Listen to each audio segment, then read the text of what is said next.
1.2 million വർഷങ്ങൾക്ക് മുമ്പ് ജീവിച്ചിരുന്ന ഹോമോ ഇറക്ടസ് കഠിനമായ സാഹചര്യങ്ങളെ അതിജീവിക്കാൻ ശേഷി നേടിയിരുന്നതായി പഠനങ്ങൾ സൂചിപ്പിക്കുന്നു. മരുഭൂമി പോലെയുള്ള കഠിനമായ പരിസ്ഥിതികളെ ഹോമോ ഇറക്ടസ് വിജയകരമായി തരണം ചെയ്തിരുന്നു.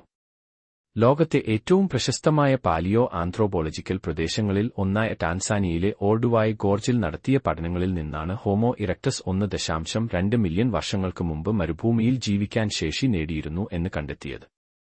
ആദ്യകാല ഹോമിനിൻസ്, ഏർലി ഹോമിനിൻസ്, പ്രധാനമായും വിഭവസമൃദ്ധമായ പ്രദേശങ്ങളിലാണ് ജീവിച്ചിരുന്നത് എന്ന ദീർഘകാലമായി നിലനിൽക്കുന്ന വിശ്വാസമാണ് ഇതോടെ തകരുന്നത്.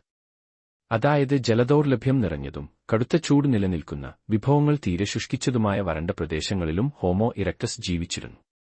മരുഭൂമിയിൽ നിന്നും ലഭിച്ച ഹോമോ ഇറക്ടസ് ഉപയോഗിച്ചിരുന്ന ഉപകരണങ്ങളും ഫോസിലും മരുഭൂമിയിൽ അതിജീവിക്കാൻ ആവശ്യമായ ടെക്നിക്കുകളെക്കുറിച്ച് ഉൾക്കാഴ്ച നൽകുന്നു. ഇവരുടെ ആഹാരവുമായി ബന്ധപ്പെട്ട ഫോസിലുകൾ മരുജീവിതത്തിന് തെളിവ് നൽകുന്നു. വൈവിധ്യമാർന്ന പരിസ്ഥിതികളിൽ അതിജീവിക്കാൻ പുരാതന മനുഷ്യർ നേടിയെടുത്ത അനുകൂലനം അവരുടെ വ്യാപനത്തെ സഹായിച്ചു. മനുഷ്യ പരിണാമത്തെക്കുറിച്ചുള്ള പഠനങ്ങളിൽ കൂടുതൽ സംഭാവന നൽകാൻ ഈ കണ്ടെത്തലിന് കഴിഞ്ഞു.